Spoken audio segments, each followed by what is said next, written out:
කරන්න මේ අදහසක් තියාගෙන ඉන්නකොට මේ දැන් මේ කර්ම කාරණා විතරක් මදි. එතකොට දැන් මේකට ඕන වෙනවා වලට මේ මෙකැනිකල් කියලා ගත්තා. එතකොට ඊට අමතරව කම්පියුටර් කියලා ගත්තා. එතකොට ඒ කියන්නේ මෙකැනිකල් කියන්නේ යාන්ත්‍රික වෛද්‍යය. එතකොට දැන් අපි මෝටරයක් එහෙම ගත්තොත් ඒවා වැටෙන්නේ ඉලෙක්ට්‍රොනික වලට නෙවෙයි. මෝටරේ එතකොට මෝටරයකට සම්බන්ධ වෙන ප්‍රතිරෝධ වගේ දේවල් ඒවා එක්ක යන ඒවා මේ තියෙන්නේ ඉලෙක්ට්‍රොනික නෙවෙයි ඒවා.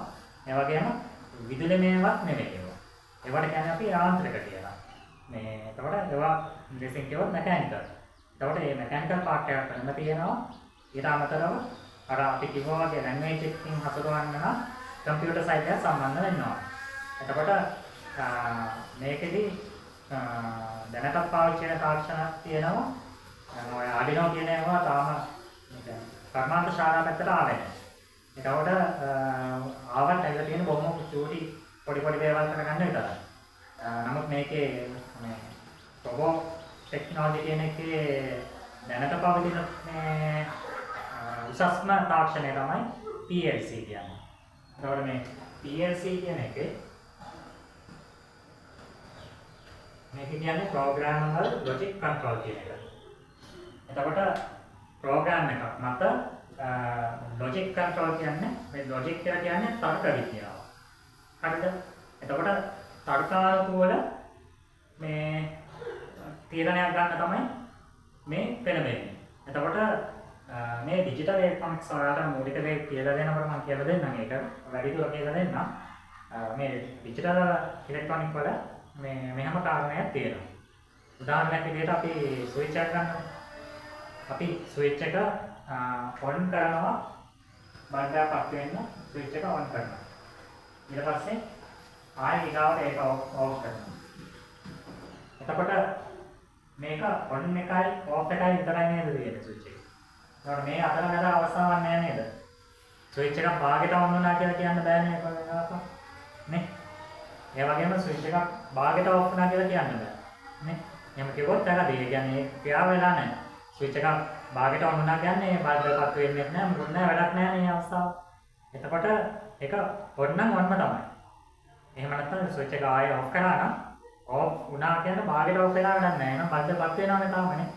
එහෙනම් මේක වැඩක් වෙන්නේ නැති අවස්ථාව. එයානම් ඔෆ් නම් සම්පූර්ණයෙන් ඔෆ් වෙන්න ඕනේ. එහෙනම් අවස්ථා දෙකයිනේ තියෙන්නේ නේ. ඔන් එකයි ඔෆ් එකයි විතරයි. එතකොට මෙන්න මේ ඩිජිටල් ඉලෙක්ට්‍රොනික්ස් වලදී අවස්ථා දෙකක් ගන්න. තරකයක් ගන්න මේක. on the off, on the off, on නම් on, off නම් off. ඔකයි යන්නේ. එතකොට මේක තර්කානුකූලයි. එතකොට තර්කයක් එක්ක ගොඩනගෙන මේකක් තමයි ඔය රොබෝට් ටෙක්නොලොජි වල යන්නේ. එතකොට PLC කියන එකෙත් ඒක තමයි යන්නේ. එතකොට ප්‍රෝග්‍රෑම් කරපු ලොජික් කන්ට්‍රෝල් එකක් ගන්න. ඒකට ලොජික් කියන්නේ තර්ක, කන්ට්‍රෝල් කියන්නේ පාලනය.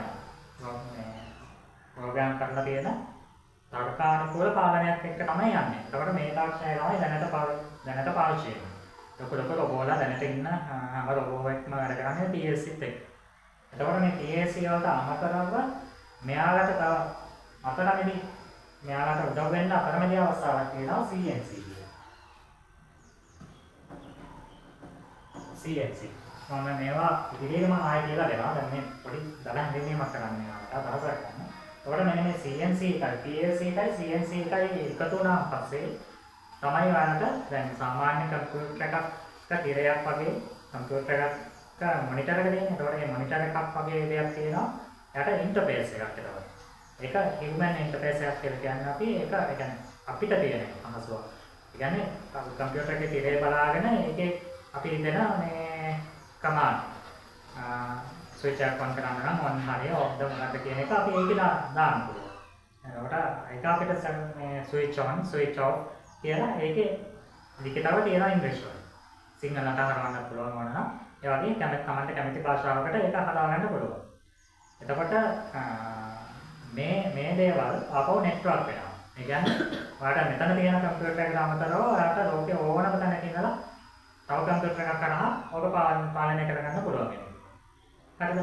එතකොට දැන් ඔයාලගේ ගෙදර මේ ස්විච් එක ඔන් කරගන්න ඕනේ. ඔයා ප්‍රෝග්‍රෑම් එකක් ලියලා තියෙනවා. මේ ප්‍රෝග්‍රෑම් එක කරා ඔයාලට මොබයිල් ෆෝන් එකෙන් පුළුවන් ලෝකේ කොහේ යන ඉඳලා ඒ ස්විච් එක ඔන් ඔෆ් කරගන්න. එතකොට ඒවා නෙට්වර්ක් එකක් එක්ක. එතකොට මේක අන්තර්ජාල සම්බන්ධතාවයකුත් මේකට තියෙනවා. එතකොට මේවට අමතරව ඒ දේවලුත් ඉගෙන ගන්න යනවා. අන්තර්ජාලයත් එක්ක සම්බන්ධ වෙන්නේ කොහොමද?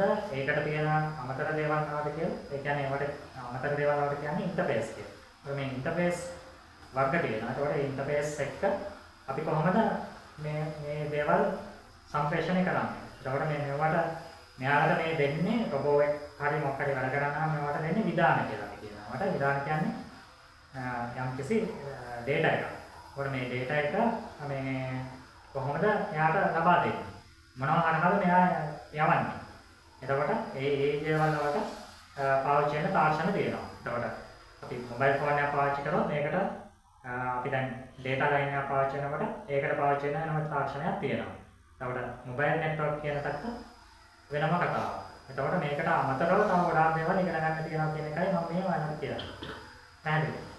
මූලික ඉලෙක්ට්‍රොනික යටතේ අපිට ඉගෙන ගන්න තියෙන උපාංග අතර මූලිකම උපාංගය තමයි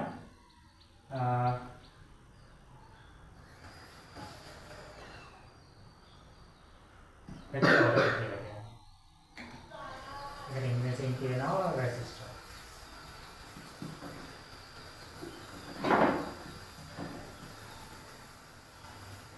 ප්‍රතිරෝධක රෙසිස්ටර්. එතකොට මෙන්න මේ ප්‍රතිරෝධක ඉගෙන ගන්නකොට ඒ අතරට අපිට ඉගෙන ගන්න වෙනවා මේ ප්‍රතිරෝධක කියන්නේ මොනවද? ප්‍රතිරෝධකතාවය කියන්නේ මොකක්ද? එතකොට මේ ප්‍රතිරෝධකතාවයට බලපාන කර්ම මොනවද? එතකොට මේ ප්‍රතිරෝධකත් එක්ක ප්‍රතිරෝධක වලින් සර්කිට් එකකදී කරන්නේ මොනවද? මේ සර්කිට් එකට මේ ප්‍රතිරෝධක පාවිච්චි කරා නම් නැත්නම් රෙසිස්ටර් පාවිච්චි කරා නම් ඒකදී වෙලා තියෙන්නේ මොකක්ද? මොන වැඩේද වෙලා තියෙන්නේ? කියන කර්ම කාරණා ටික අපිට කතා කරන්න වෙනවා. එතකොට මේ අතට කතා කරනකොට මේ ප්‍රතිරෝධය කියන්නේ මොකක්ද කියන එක මූලිකව දැනගන්න වෙනවා. එහෙනම් මේ ප්‍රතිරෝධය කියන එකේ තේරුම ප්‍රතිරෝධක වලට එන්න කලින් ප්‍රතිරෝධය ඒක අපි ඉංග්‍රීසියෙන් කියනවා resistance.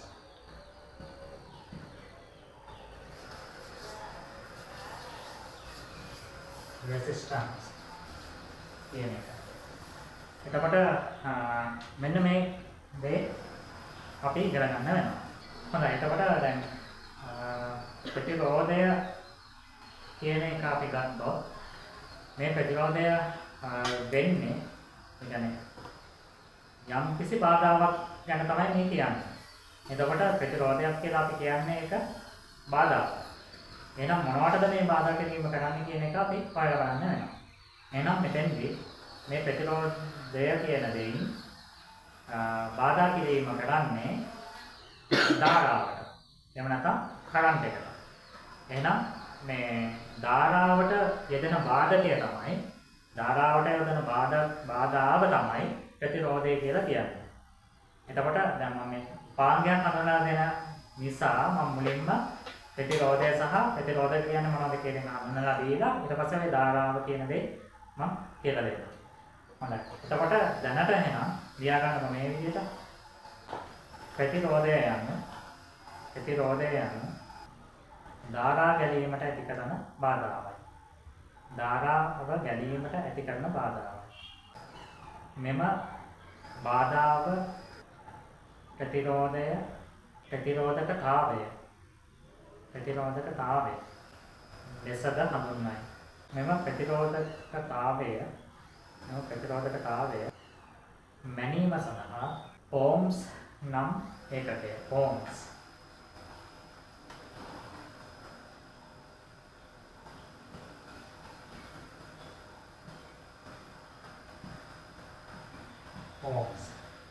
නම් ඒකකය භාවිතා කරනවා.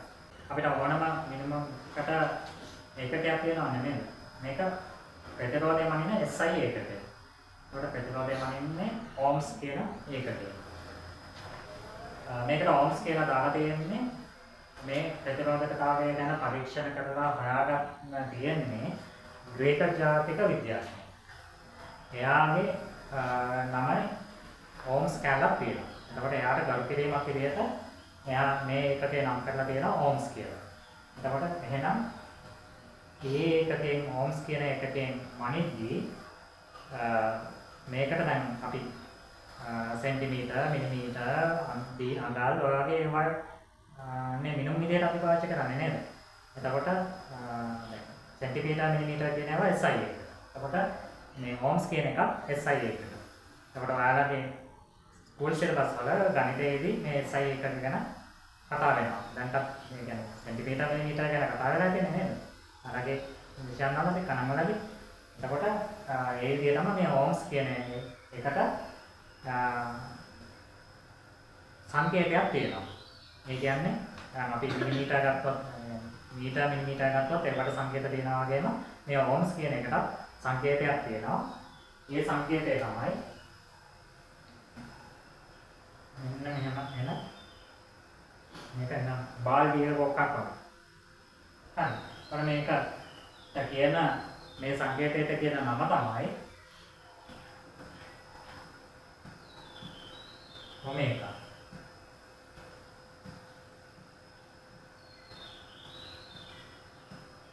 ඔමේගා. එහෙනම් මේ ප්‍රතිරෝධකතාවය කියන එක ඔමේගා වලින් තමයි මනින්නේ. එහෙනම් අපි මේකට කියනවා මේ කියන්නේ අක්ෂරයට කියනවා ඔමේගා කියලා. නමුත් මේකට අපි දෙන්නේ මේ සංකේතයට නම අපි මේ ඉලෙක්ට්‍රොනික වලදී මනින වෙලාවට දෙන්නේ ohms කියලා. ohms